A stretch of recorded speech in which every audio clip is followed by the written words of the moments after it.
Plus, your trade is worth more. Shop local and save more with straightforward pricing, plus exceptional service and selection. Your search ends at the Motor Mile. Choose from over 900 quality pre-owned vehicles, plus a massive selection of new car brands in Southwest Virginia. Honda, Hyundai, Toyota, Subaru, Kia, Chevrolet, Mitsubishi, Chrysler, Dodge, Jeep, Ram, and now Buick. Plus, the used car superstore. 12 new car brands, 900 used vehicles. One amazing buying experience. Volume selling means volume pricing, and we've got more than any other dealer in the area. The Sheeler Motor Mile delivers choices. Here's the difference. Sheeler owns the finance company and makes getting approved for credit simple and easy on the Motor Mile. Flexible financing options for every budget to get you on the road fast. Get more on the Sheeler Motor Mile with a certified friendly staff and no games, no gimmicks. The Sheeler Motor Mile, now in Christiansburg, Radford, and Pulaski. Call 866-SHEELER1. Always open at Sheeler.com. Spring's here, finally. So visit Leesville Landscape Supplies for a slam dunk on your next home or business landscape project. Get the region's best mulch, plus decorative stone, propane, block, and hardscape materials, routine lawn care. Leesville Landscape Supplies has grass seed, fertilizer, straw, and topsoil, even hardwood mulch, dyed mulch, pine mulch, gravel, and sand. Start your spring project at Leesville Landscape Supplies at the corner of Water Lake and Leesville Road in Lynchburg, and pick there or have it delivered. Search 24/7 at LeesvilleLandscapes.com. What's on your wish list for a great place to live? Most people look for excellent schools, safe streets, access to good housing, and well-paying jobs. But what if you could live in a community that would help you protect and even improve your health and the health of your loved ones? Where you could enjoy clean air, have access to ample clean water, and shop for reasonably priced healthy food. Would you like to feel safe on your streets, whether you're driving, walking, or riding a bike? Would you like to relax and exercise in accessible parks and be able to count on good public transportation? Increasingly, cities and towns across the country are making planning for good health a priority.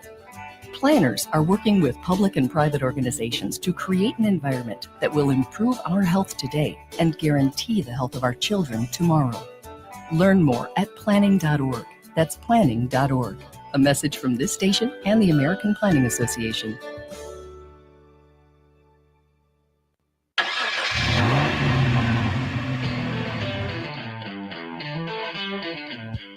You're stepping into the fast lane on the VTRN Sports app, 93.3 FM and 1320 AM Lynchburg, or by asking Alexa or Google Home, open VTRN Sports Lynchburg. Now, take the fast lane through the topics that matter across the Commonwealth. This is the fast lane with Ed Lane. The ink hadn't even dried, or in our case, the video hadn't even been posted from our TroStall.com Fast Take to Fast Lane Ed Lane on Facebook, Twitter, Instagram, and my LinkedIn page if you prefer to connect with me and us that way. But you knew this one was coming. Time to take a detour in the fast lane. We are still gathering information about this, and I prefer to wait till next week when I have a chance to digest this a little bit more. But President Donald Trump, normally you can hear about him on 100.9 Lynchburg, 95.5 Bedford, and 106.3 FM, Gretna, Danville, Southside, and of course the VTRN app, or just the other stations on the VTRN Sports app that you normally check out. Donald Trump's order has been signed, an executive order that will limit athlete transfer movement once, cap player eligibility, 5-year period, require funding requirements for women's and Olympic sports, and regulate NIL collectives and their behavior. This according to Yahoo Sports' Ross Dellinger, On3, ESPN, and pretty much any other major outlet that gets involved. There are bigger questions about this, which is why in the world do we need political figures to be involved in sports? Don't dispute that. There's also this selfish side of me as a sports fan that hopes, I'm going to curse for a second. Let's get right, Ed. Hopes that this does something in college athletics. Again, I am not normally one who's sitting there going, yes, leaders, elected officials, more government regulation, more government involvement. I'm kind of the opposite of that. But it's so chaotic in college athletics, and the enterprise from a fan consumption standpoint would be a lot better. I don't blame any athlete who wants to get paid. I don't blame athletes for being tampered with and transferring afterwards when coaches do the same thing all the time. Will Wade, LSU, flirtations for months. If you want to call it flirtations, if you want to call it everything but getting it on, whatever you prefer in the terms of cheating and affairs. So we've had people that are, as Melissa McCarthy would remind us, people who have who've often been able to do that, but they didn't want other people to do it because that would mess up their level of control or will you have to get redistributed. And that's not fun for those people that are in charge and have built their enterprise on that. But yet, I would also say this. The elected officials of the NCAA, and frankly, they're employed by and directed by the school presidents and administrators. So these are, again, people who have exposed one of the lessons that you may not want to teach your kids, but inevitably your kids are going to come to understand as they mature. I'm just exposing my kids to it sooner than later. Again, middle fingers to progressive parenting here in the Fast Lane, where we never tout the negatives and pretend like the world is rosy. There are a lot of cool things to the world that we lose sight of in our self-aggrandizing, me-induced environment. And look, I'm as guilty as anybody of that. But there's also realities that you have to understand. And oftentimes, people who have do not really act in the best interest of the enterprises. They act in their own best interest and preserving, which often means access continually and unchecked to dollar bills, y'all. So they don't like threats to that, not to what's the right thing. Now, backing from that to where we are today, Donald Trump's executive order that he signed.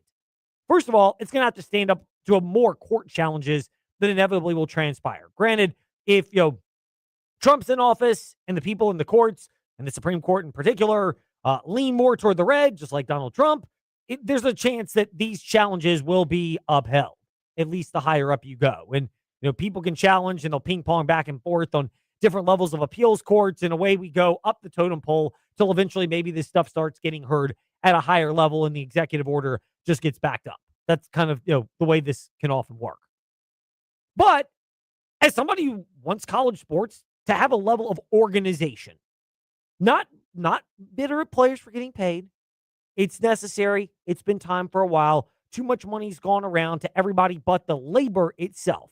That is unconstitutional since 1865, where people worked for free before then. Without saying the word you're not supposed to say, you can get out with us if you look at your history textbooks. It needed to end then. It does not need to continue in a multi-billion-dollar enterprise like college basketball and college football. So I'm fine with this from a sports standpoint. From a, what I want the government to be involved in, I don't like it. I don't like the government being involved in things any more than they have to. But from a, hey, let's create some level of organization, it's been past due for this. And my one caveat to where I will say kind of the crux of getting involved with this has largely been on this principle.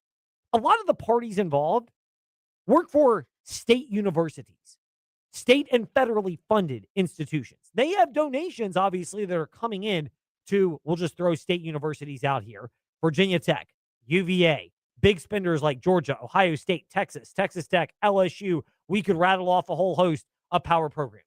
There are a lot more of those than the Miamis, the Notre Dames, and the big spenders that are Duke in basketball, not football, but big spenders that are private universities. What they do in private, it's their own thing. But a lot of the big spenders who are keeping up with the Joneses are funded in certain areas and departments by government entities. And when that happens, if you're taking their money in certain cases, even if it's not sports related, they should reserve the right to be able to interject, which can often mean people interjecting. So that's the one caveat that I'll say to this. Again, TJ, I want to see more that comes out of this, but I don't like the government getting involved in things more than they have to. But selfishly, from a sports fan, if these things all are upheld, I'd like them just, if nothing else, in the fact that everybody kind of has a baseline of how to operate, whereas now it's just the complete wild, wild west. I think what I like about this order is how much control it takes over the transfer pool. I think players should continue to get paid respectfully, but I do like that you can't transfer in two schools in one summer, because if you transfer a second time, according to what's been released, you have to redshirt at that point. Correct. And I'm cool with that. Like, hey, you can transfer and you don't lose eligibility. I'm fine with that. But the lack of immediate eligibility, that does change the calculus for players because they have to determine if it's worth that, if it's worth just going straight into the professional draft, Yeah. the organized professional draft, because this is Yeah. professional too.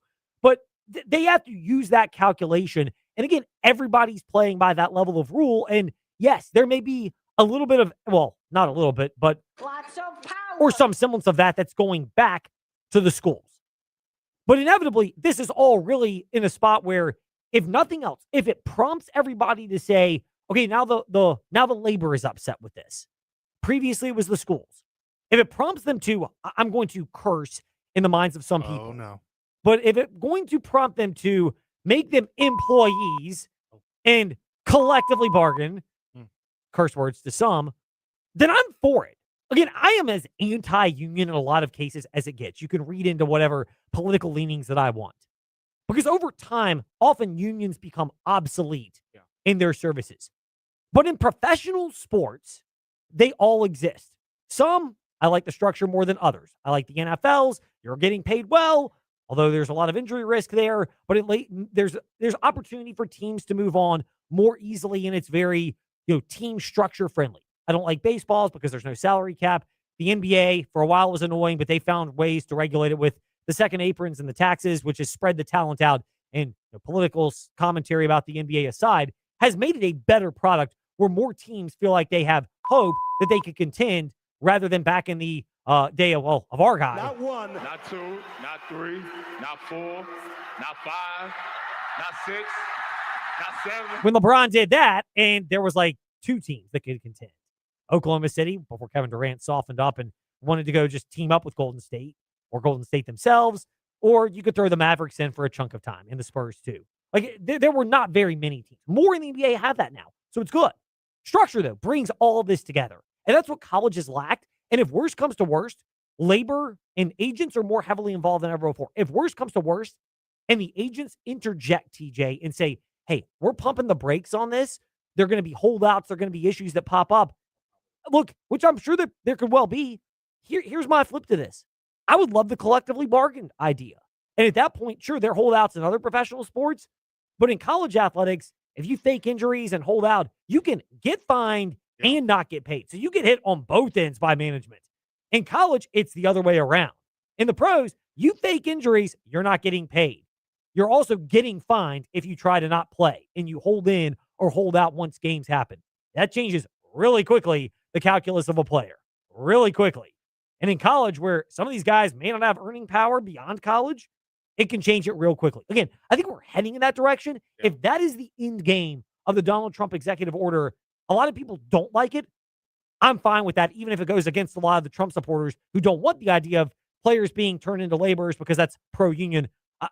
Again, shocking in the fast lane. We can see things in the middle area. No, for sure. I think if I'm the NCAA, I'm working heavily on a rule book now because of this executive order at this point. I should have been a rule book already, but if I'm the NCAA, I'm making a rule book that doesn't affect baseball this season because it can. It shouldn't. And then as football season gets close, start imploring it right around the football season. Well, again, there's so many other things that pop up. I mean, we're getting more information on this as time comes on.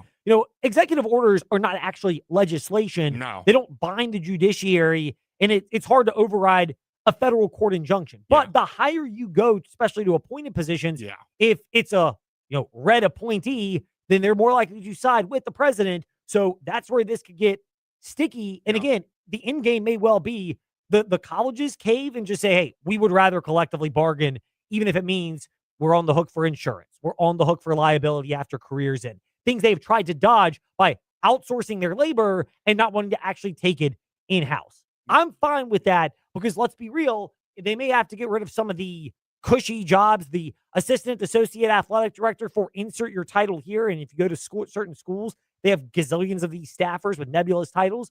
That may change. That's the evolve or die principle in which the world operates. But it's going to make changes. And look, there are going to be schools and organizations that challenge this. And it's ironic because a lot of the ones that may want to challenge this are schools that are in the Trump belt. Texas Tech. That's a pretty red state. LSU, Louisiana, Alabama, Auburn, Georgia, Florida, Tennessee. When you think those states, you can think spending money in college sports. You can also think they don't benefit from regulated markets because let's be real here, they have much, much more Dollar bills, y'all. than everybody else. And not all, but some of the Midwestern states that are in the Big Ten footprint are also in this category. Maybe not Illinois of the world, but Indiana at times, Ohio at times, certainly Nebraska, Iowa, those type of schools. And there are some swing states that are in there as well. But these are people where their political leanings may clash with the best interest of their football program relative to what Donald Trump's executive order would unfold. It makes it fascinating, but again, in game, I'm fine with it being the ultimate in game. So that's where we are right now. Meanwhile, we have experienced other developments in college athletics that we get to discuss right now in It's time for Fast Five at Five-ish. 5-ish minutes on 5 relevant topics done around 5 p.m.-ish. Ish, because our counting skills are kinda ish. Let's start with number 5. I do not at all mean for this to undermine the severity of mental health challenges in our country, and in our world. Because Chandler Morris cited that as a reason why he should have been granted an extra year of eligibility and playing limited snaps for TCU back in 2023. But from a, again, sports perspective, I am glad that the NCAA and the ACC and the court that ruled against Chandler Morris yesterday, I'm glad that that is the outcome that is transpired. Because I don't want to see more athletes. Because at what point, if Chandler Morris can cite mental health as a reason for extra eligibility, it opens a can of worms to so many other athletes to use that crutch. And I'm not saying that some of them are not severe. They are. But what I am saying is a lot of these athletes are influenced by agents. Do agents look for loopholes to find the best way to maximize somebody's financial position? Absolutely. You know the answer to that as well as I do. And in that sense, I am glad that Chandler Morris does not get an extra year of eligibility because it would open up an entirely different can of worms, which may be nullified by Trump's executive order if things get upheld, where you have 5 years to play 4 seasons of college football and college basketball, and that's it. But when you're opening these additional cans of worms, assuming things get in a different direction, I do not like that direction. Meanwhile, the other element to this number 4, do the Virginia Cavaliers maybe secretly wish that this was in fact the ruling, that Chandler Morris doesn't get an extra year of eligibility? Because outside of going to Clemson, and I mean, Morris could easily have unenrolled in Virginia and re-enrolled in Clemson, a la Xavier Lucas, who unenrolled in Wisconsin and re-enrolled at the U to play for Miami and was on the field in that national title game that you heard on the VTRN Sports app. You're home for great play-by-play, including women's Final Four tonight and men's Final Four tomorrow night in the championship games Sunday and Monday. That could have been the route. But when you've already added Bo Pribula and Eli Holstein to the quarterback room, at what point does that mess up the team chemistry for the Virginia Cavaliers? The dynamic of that. I'm sure one, if maybe not, maybe both of those players would have wanted to transfer out, especially Pribula, who's only got 1 year of eligibility remaining. And would he have wanted to transfer out because of the eligibility that could have been granted to Chandler Morris? It was very different, the tone around Virginia and their program, where it's we'll let the courts decide, as opposed to around Ole Miss and quarterback Trinidad Chambliss, where it was pretty obvious that Pete Golding, the Ole Miss head coach, and the Ole Miss staff and administrators, they were going to do everything in their power to convince the Mississippi courts that Chambliss should have been granted an extra year of eligibility. That's a different stance from Virginia. And frankly, I think it's justified. Morris was a good quarterback. He was part of elevating Virginia. But at no point did I sit there and go, Virginia could not find a way to duplicate that production and have other players. Virginia benefited greatly off the run game with Jamari Taylor. They clearly upgraded on the defensive line. They were so good at offensive line that they lost 4 or 5 players due to injuries and still managed to put a really good offensive line together. So there were a lot of pieces, and they lost wide receiver Malachi Fields, projected day 2 pick in the NFL draft. He transferred to Notre Dame, and Virginia did not miss a beat pass catching wise from that in the tight end position.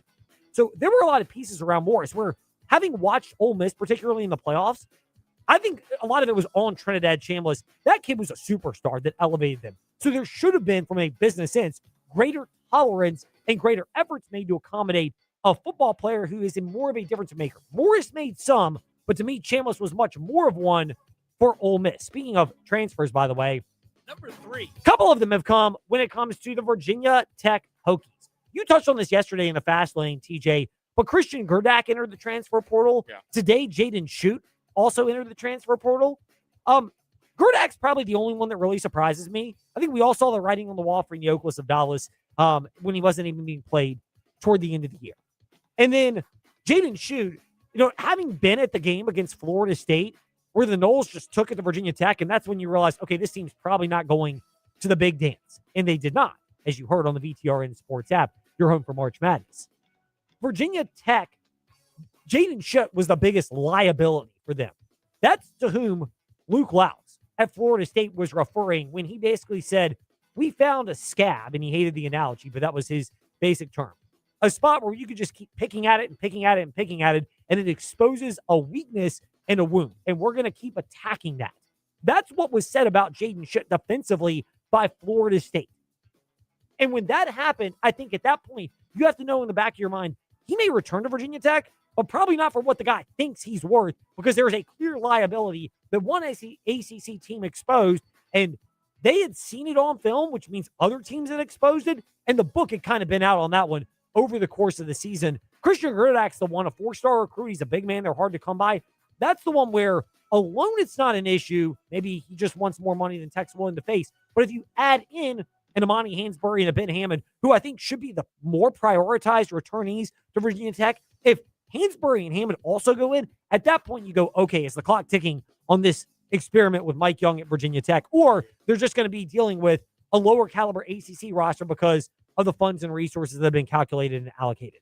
I definitely think if Virginia Tech gets in Wake Forest waters, where it seems like every player is transferred at this point, even your star player in Garrison, LCA, star Sebastian Aiken. I think if it gets to that point, if I'm the Hokies, I start to panic. But Hansberry's managed to stay. Hammond's managed to stay. Losing Gerdak is a loss as far as big man go, but I think you can make up for the losses of Jaden Shute and even Neo as well. By the way, missed opportunity for both Bryson Gordon of newsadvance.com and John Manson from AseaofRed.com. Of course, we were all over this one in Number 2. Division II star Dylan Clausen, committed to Liberty. I think we can put to bed the height challenges for Liberty, at least for now. Who knows who else they'll add. But Clausen's 6'8".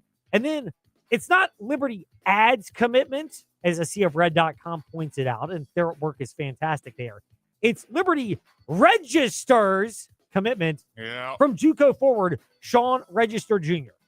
The reality for both of these is they are wing players who have great versatility. They have proven production, and you presume they are hungry to continue testing themselves moving up the ladder. Look, I like it if I'm Liberty. You're losing a Brett Decker Jr. to the transfer portal because of that. More on this in just a moment. So you add those two commitments, you register one from Register, and you add one from Dylan Clausen. It's not all of the picture for Liberty basketball. But when you factor in Eli Sankum, you factor in what's going to no doubt be a home run in Ty Cobb. I couldn't resist that analogy either. It was just too easy. It was teed up right there for me to swing and connect and hit it. All the Ty Cobb analogies coming. But for Liberty, the pieces are coming together. They'll add more. I'll be curious what else they bring in. But so far, these look like the type of additions where, again, it's the Richie McKay's evaluation and culture fit you start to trust.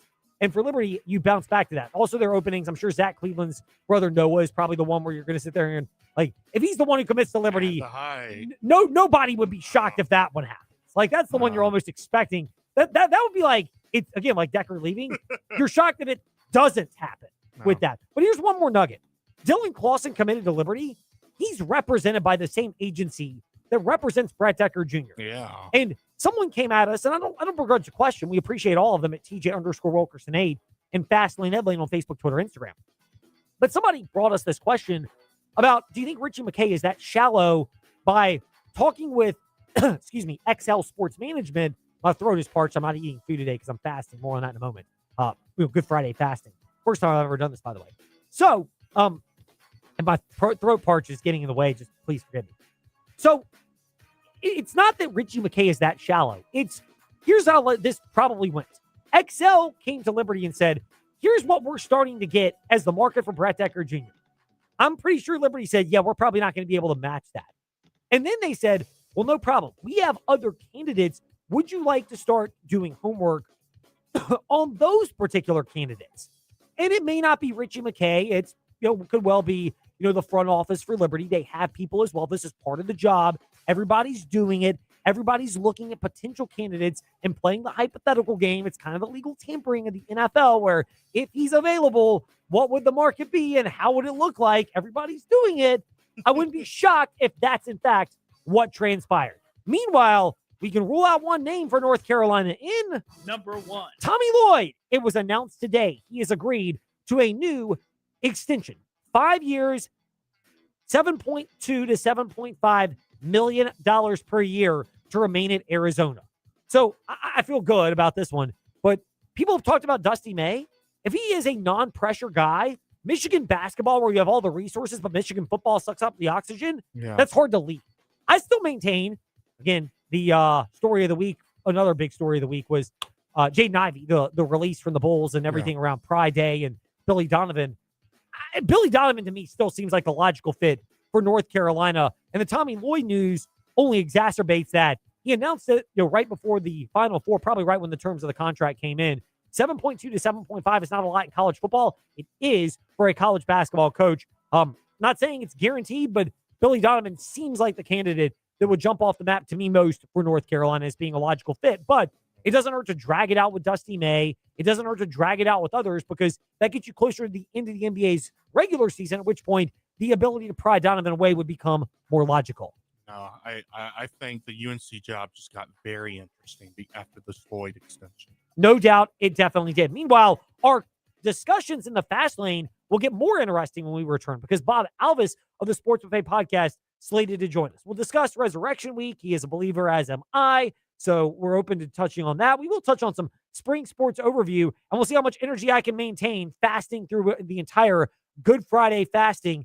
That when we return here in the Fast Lane, VTRN Sports app, and Asset Smart Speaker, open VTRN Sports. Mark Dalton here with the Terry Auto Group. If you don't love your car, then you're simply just driving the wrong one. At Terry Volkswagen, Terry Subaru, Terry Auto Outlet, and the Terry Clearance Center, we've got the perfect new or used car for you. We make your car buying experience easy. Need help with imperfect credit? No problem. Our team works hard to get you approved and back on the road. Because when you shop at Terry, you drive away happy. Visit us at any of our 4 locations or online at terryautogroup.com. Terry Auto Group.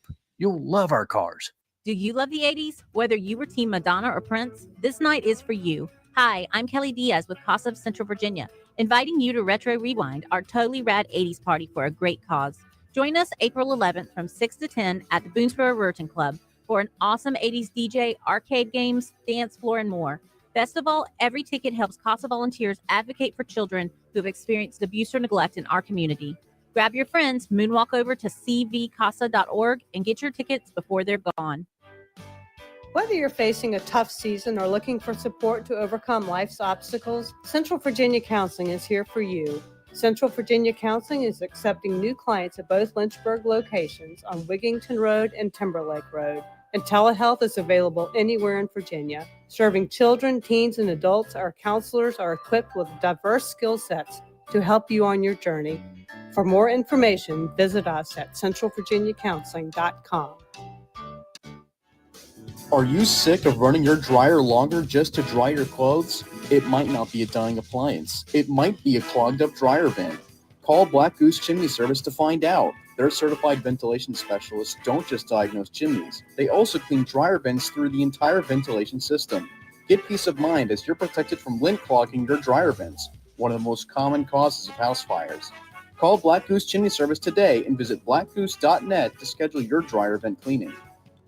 Are you tired of the advertising rep who never takes no for an answer and always comes back well after you've said no? Yeah, hi, it's me again. Then visit InsaneRadioDeals.com. You can shop for advertising on your terms. That's right. Not only can you get the best deals on restaurants, retails, and experiences at InsaneRadioDeals.com, get your advertising there as well. Get packages for 1, a blend, or all Virginia Talk Radio Network platforms. When you purchase your package, you'll be assigned a producer to help customize your message that gets results. Thanks to InsaneRadioDeals.com. The Virginia Talk Radio Network reaches more people than any other Lynchburg-based media company. Call Melinda at 434-534-8500. Let us tell your story.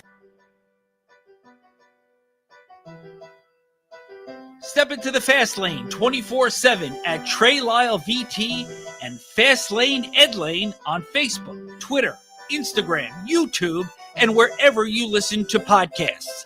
Now, back to the Fast Lane. I didn't always like it when this happened, but I'm going to do it here in the Fast Lane. TJ, I'm putting you on the spot. Okay. You down for another Fast Five at 5-ish after Bob Alvis? Because we had news that just keeps breaking left and right. And Absolutely. we weren't even able to get to all of it in the first edition of the Fast Five at 5-ish. So we're going to get to another round in just a moment.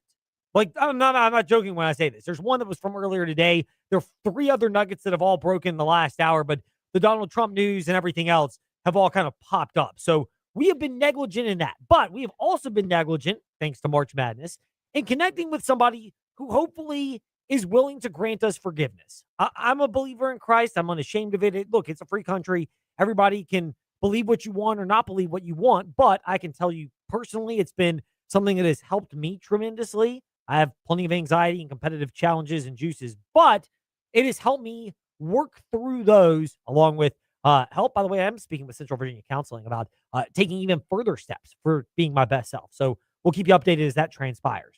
But Bob Alvis, he too is a believer. And so we're glad to welcome him back in to the Fast Lane once again. We are looking at some point to start a Faith Fridays here in the Fast Lane. I know it's been kind of choppy in the Fast Lane because of college baseball and March Madness and our schedule, but it's something we're angling to do. By the way, if you're a business and would be interested in sponsoring that, where we have different people on and we talk sports, but we talk about their faith as well.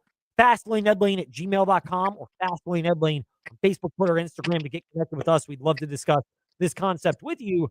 Bob Alvis with us here in the Fast Lane. Bob, first of all, I don't go happy Good Friday because it's a day of sombrance and remembrance, much like Maundy Thursday was yesterday. But it's Resurrection Weekend, and it does culminate on a happy occasion if you're a believer with Easter Sunday. So we'll open it up for you. How comfortable you are in sharing with us the role of faith in your life and in what you do with the Sports Buffet podcast and bringing us great coverage of local and in particular high school sports.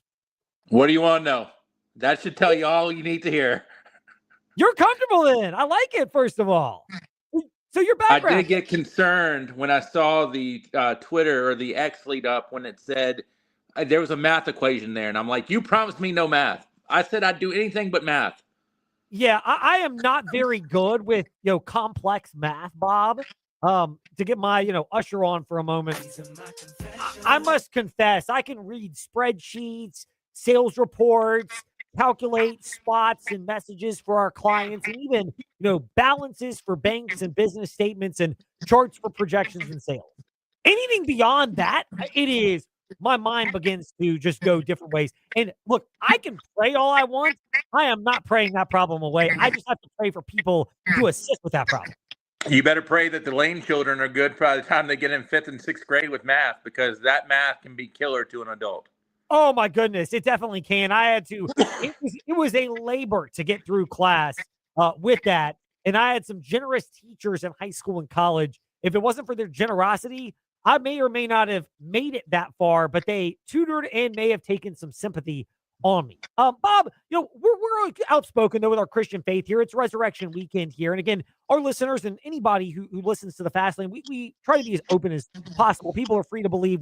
I'm not a, it is not my place in the Christian faith to tell people they're going to hell. That's what God gets to do. I don't have to worry about that burden, and I'm very blessed and thankful for that. But it has helped me with a level of peace that I have not had. How much has your Christian faith helped you to be a better person and to be a better contributor to what we have local sports-wise in the world? I'm a better friend, I'm a better son, and I'm a better interviewer, because I think a lot of it is, for me, reading the room with high school coaches. You can tell when some people don't want to talk, and I know we have to talk to people at certain times, but I know when to ask a certain thing and what to ask, because at the end of the day, these guys are doing the same things that you and I do. They have normal jobs. They're not getting paid, thousands and thousands and thousands and millions of dollars to coach, except for Matt Klein at LCA. I think he's getting paid millions and millions, but everybody else, not they're thousandaires, not millionaires, or hundredaires, maybe. Relative to the cost per hour, it's like the 10 airs because there's not much.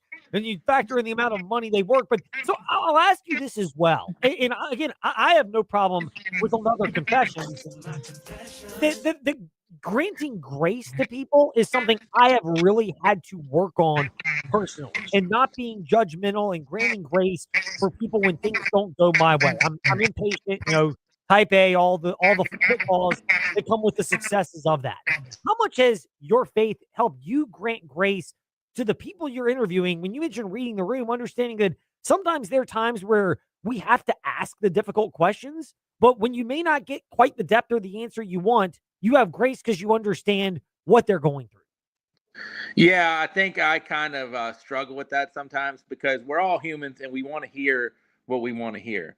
And when you don't hear what you want to hear, you figure out, can I ask the question a different way? But at the same time, you're like, for me at least, it's like, dang, do I want to keep a good relationship with Coach Best or Coach Monroe or Coach Klein or Coach Cruz? Yeah, I think I do. So I'm probably not going to be annoyant about it. I'll get the answer. Maybe it wasn't the answer I wanted, but it's still a good answer. Well, and how much of this is also, and again, there's some interviewing tactics here with Bob Alvis because he's been doing this for a while with high school coaches and players. But you mentioned not getting the answer you want. I would equate it this way, and this would probably be my biggest caution to like the Bill Belichick Lombardi thing in North Carolina. I get how they were difficult with the media in Boston because up there it's a different kind of media, but in the South, you don't really have to be that way. You can be nice. You can give a non-answer. You can give kind of a circular answer with not all the information. And we may press a little bit, but after a while, we'll let it go as opposed to trying to ask you 20 times to trip you up. I think the media has become so different because if you looked at the Liam Cohen press conference post-game when they lost to the Bills, it got really, I don't want to say weird, but really unmedia-ish from what we used to do because I believe that one lady just told him to keep his head up, blah, blah, blah, blah, blah. Then you go listen to other interviews with maybe like a Joe Mazzulla. And yep. And then you're waiting for more and all it is yep. So I think, I think it depends on, do you have an agenda? And I think a lot of people pick up on it. I think Joe Mazzulla, by the way, is just being Joe Mazzulla. But I think a lot of people can see through people maybe now early better than they used to, if that makes sense. And I think on the high school level, like I said, these are people that you could see at McDonald's. I mean, I can't tell you how many times I'll go interview somebody or break bread at somebody at a local restaurant. I don't think Bill Belichick and, every reporter that covering North Carolina is going to do that. So I think it's different because they're regular people like you and me, people we're going to deal with on a regular basis. It's different than a college or professional relationship with the media in my eyes. So that's a great point, though, from Bob Alvis of the Sports Buffet podcast here in the Fast Lane. We're starting a new thing here in the Fast Lane, Faith Fridays. We touch on faith. There's plenty of sports that's interwoven into this and kind of how it all ties together. But you mentioned being out and being present in the community. Like, I'll give an example here. A couple weeks ago, they had the Sci-Fest over at Randolph College for Pi Day 3.14314 on March 14th. And they had that. They had the weekend. They had a bunch of activities. My kids love learning, love science. We went out and did that. And I saw Matt out there with his kids. His wife, Lindsay, was part of doing some Lego camps. She does some Lego clinics, which is a really cool thing it's done. But, you're out there in the community and you're seeing them in a different light and in a different element. And, I could be wrong. When we ask difficult questions with Matt or with, football coaches, any sports, most of them understand we have a job to do and there's a mutual respect. But there's also the fact that, look, we're all people that are living in the same community trying to make it as good of a place as possible with whatever role we take on.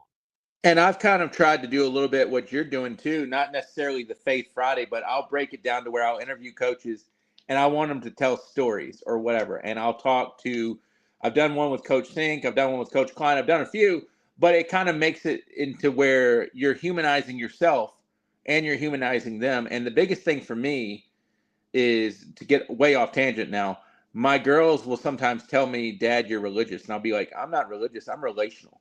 And to me, when you are religious, you're more of following rules. When you're relational, I'm just treating you like I would, treat somebody who I would want to see Christ in me being a Christian.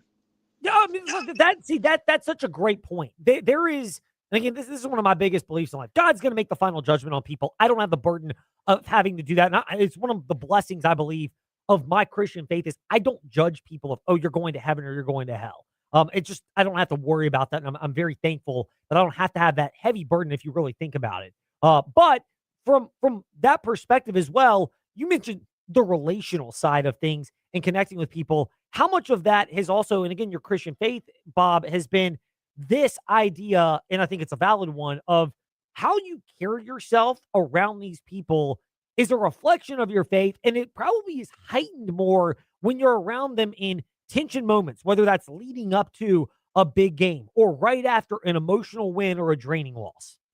I think it has broken down more into my personal life, which carries over into the other aspects. But I think to me, when I became a Christian later in life, I was in my 30s when I became a Christian. I'm 46 now.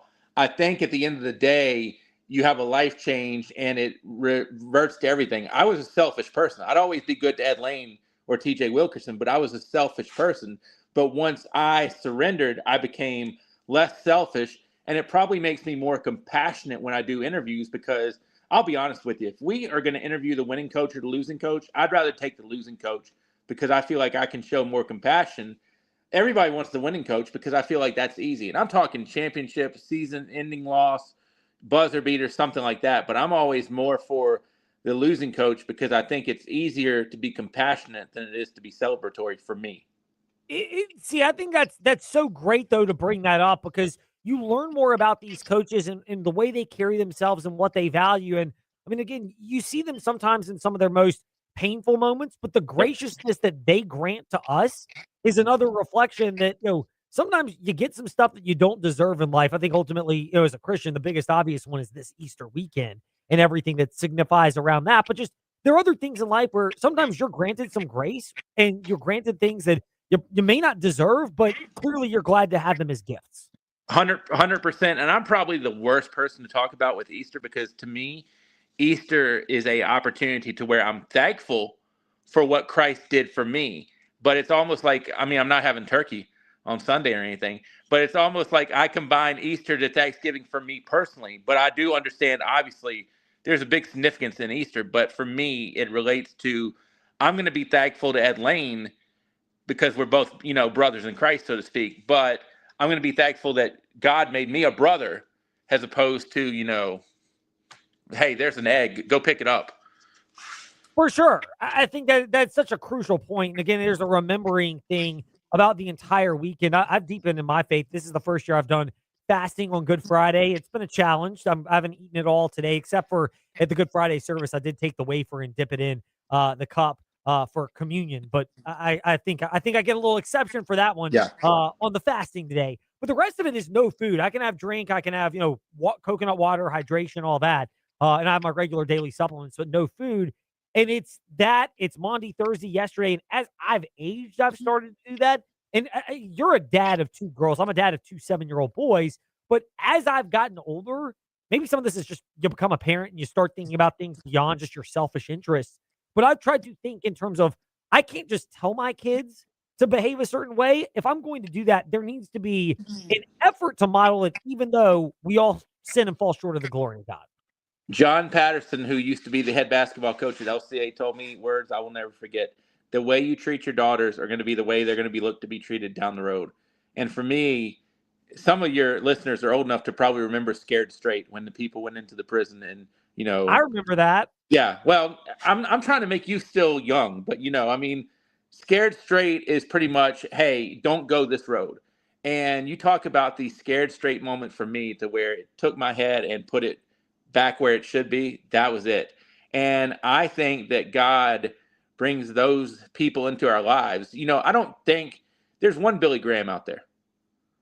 I don't need to be Billy Graham.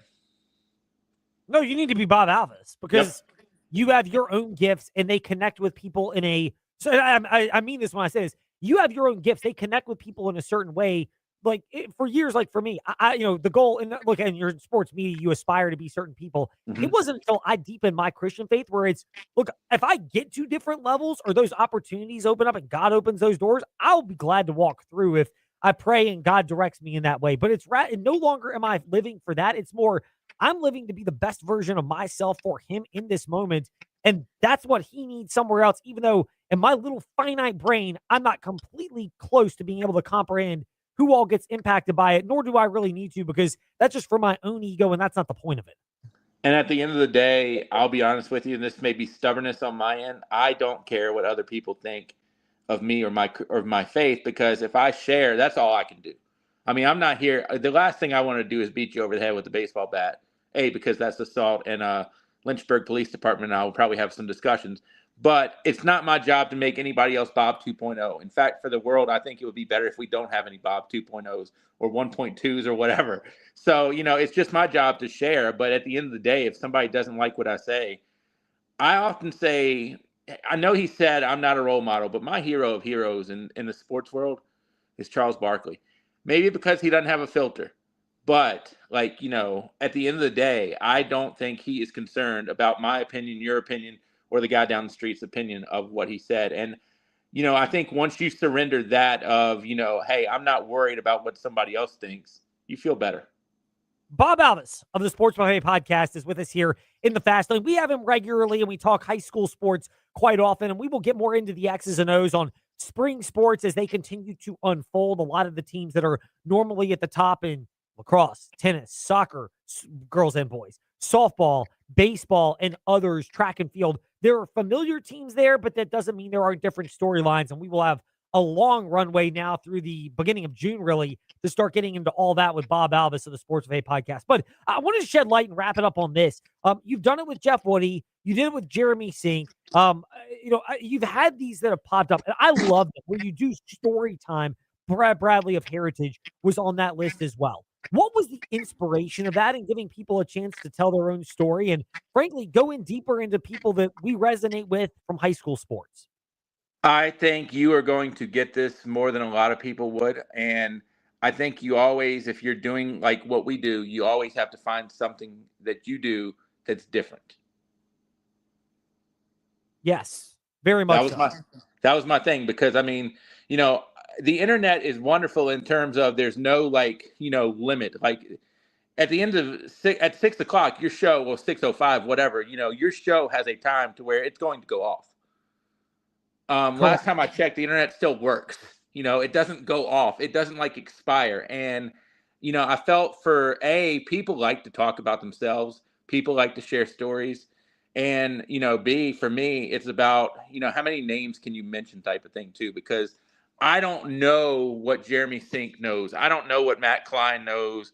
I don't know what Brad Bradley knows, and I don't know who they know.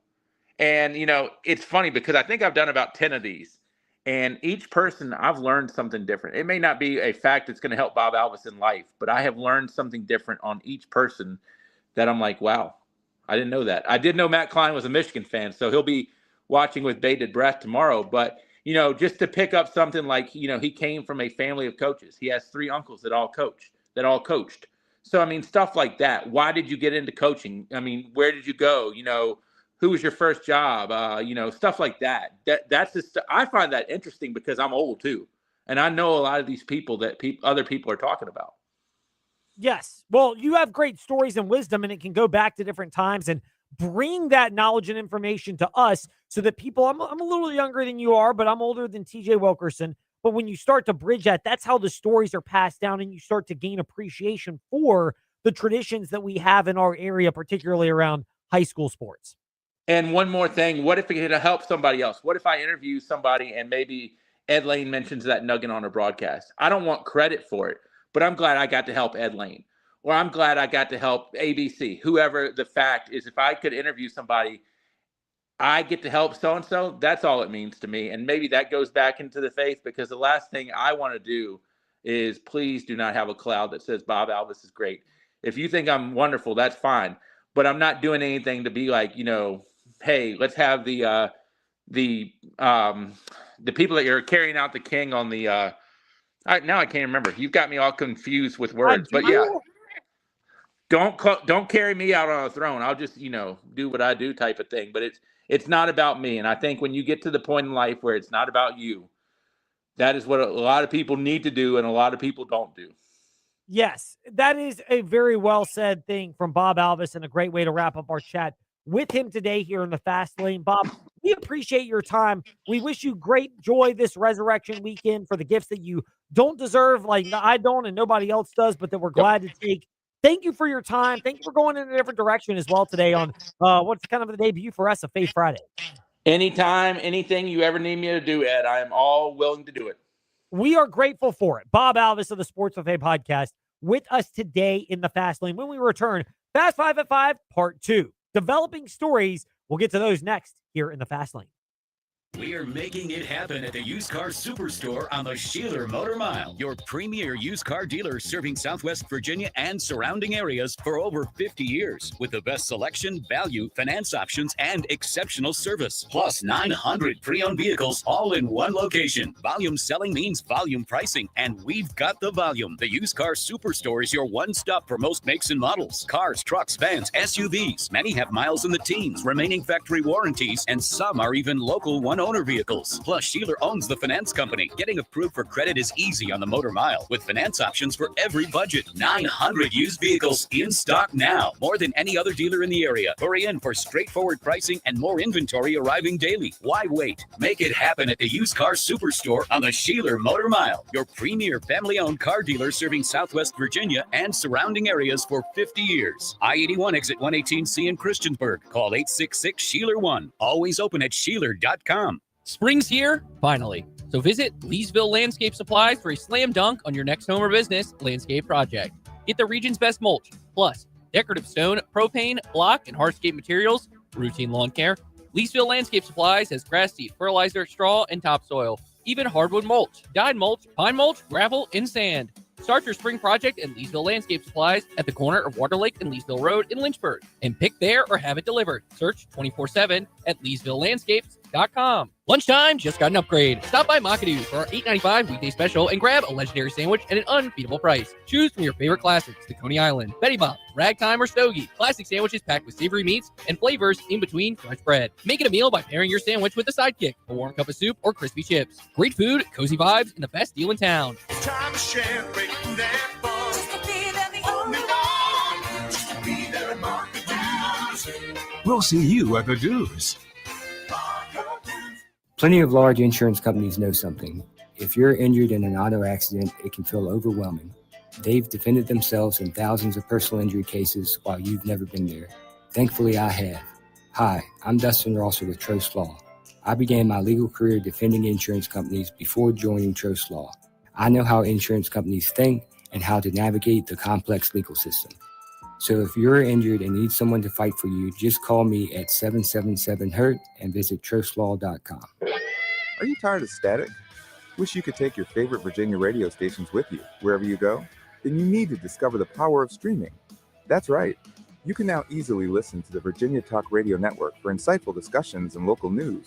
From the VTRN News Center, I'm Bill Trefiro. And groove to classic hits on Rewind 1039.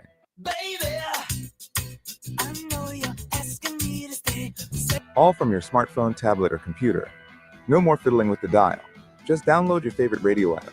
Search for Virginia Talk Radio Network or Rewind 1039, and you're ready to go. Stay connected with your community. Good morning. This is Kimberly McBroom in the WDBJ 7 Newsroom with our Virginia Talk Radio Network News Update. And enjoy the music you love, anytime, anywhere. Streaming the Virginia Talk Radio Network and Rewind 1039. It's that easy. Virginia Talk Radio Network, Rewind 1039. Now streaming. Hey, gang, this is Bud Foster, former defensive coordinator for the Virginia Tech Hokies. You're listening to The Fast Lane with Ed Lane and Trey Lyle. Join the chat at Trey Lyle VT and Fast Lane Ed Lane on Facebook, Twitter, YouTube, and Instagram. Developments. Some of them we didn't get a chance to discuss, others that are new, but we're doing another edition of the Fast 5 at 5-ish. And if we go a smidge over, don't worry, we'll get you right as quickly as possible to women's basketball coverage for the Final Four, South Carolina and UConn. That game tips off, I think, at 6:30. So we've got all stations. On all news talk stations and sports talk here on the Virginia Talk Radio Network. But it's time for Fast 5 at 5-ish. 5-ish minutes on 5 relevant topics done around 5 p.m. ish, because our counting skills are kind of ish. Let's start with number 5. It's an interesting year when it comes to Diamond Sports over at Liberty University, and we'll get into this more with John Manson from AseaofRed.com. Softball lost to Missouri State. They also lost over the weekend to midweek action to UNC. They're solid, 9-4 in Conference USA, but this is not a banner year for them. They lost a ton off of last year's team and the elevated role for KK Madry. It's going to take time, obviously, presuming she sticks around. And Liberty's well-funded, but it's very different. Meanwhile, baseball, they got the road win at NC State midweek. They swept Cellar Dweller for Conference USA, Florida International last week. They're in a much better and much more confident spot. Meanwhile, UVA baseball avoided a sweep at Boston College over the weekend. BC's won 3 ACC series, kind of an under-the-radar team in the ACC. UVA softball, they swept Pitt. They demolished them, really, in softball, 22-2 combined in those 3 games. Lady Who's quietly top 25 caliber softball team at 31-3 and 9-2 in the ACC. Meanwhile, Virginia Tech, they routed Boston College. They dropped the opener against Clemson last night. Baseball continues to be very up and down. Another big series against Miami this week. And maybe the most interesting one of them all, UVA men's lacrosse. That was a big win against Notre Dame last week. It was a defensive tussle in the fourth quarter. There really wasn't any scoring until about 2.5 minutes to go. Virginia scored 1. They added an empty net to win 11-9. But that's arguably the biggest win in a couple of years for Virginia men's lacrosse.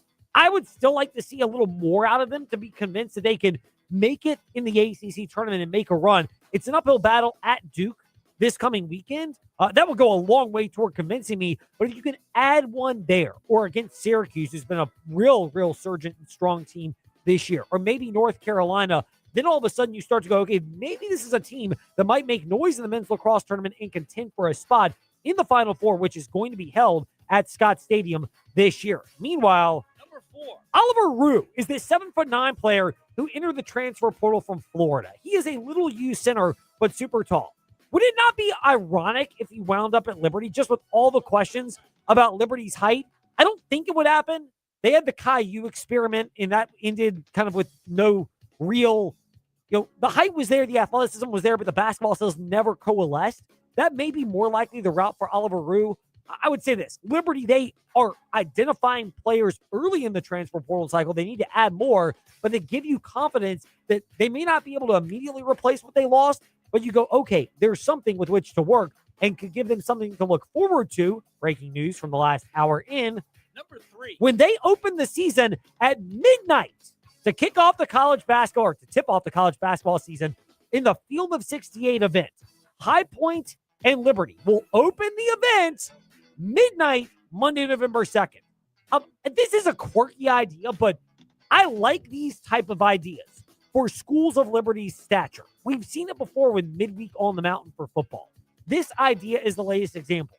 I like this because it's a different way to set up. And oh, by the way, you're adding another prominent program. And you could argue High Point is in that classification that Liberty's in of being your non-power program schools. They're the biggest spenders in basketball. Memphis has no results to show for it, but I put Memphis in that category as well.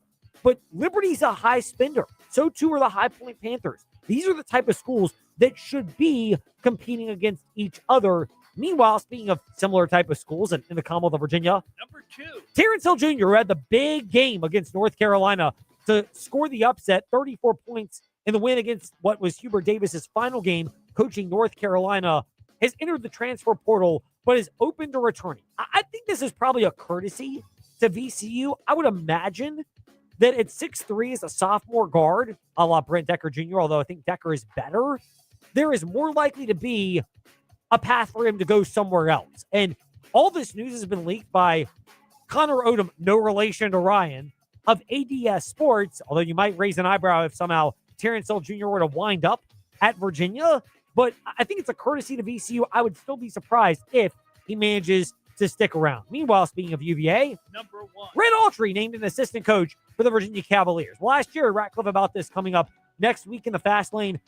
I like it. It's another basketball mind, and if anything, you're continuing to churn over the staff. You lost Griff Aldridge to bring in Red Autry, finding different roles for people, not to mention Malcolm Brogdon, the special advisory role for Virginia.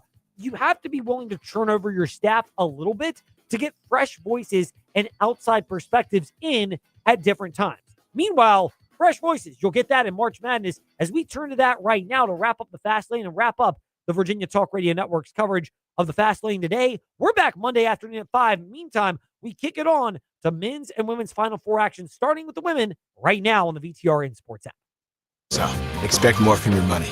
Get started today at Robinhood.com/yourmoney. Again, that's Robinhood.com/yourmoney.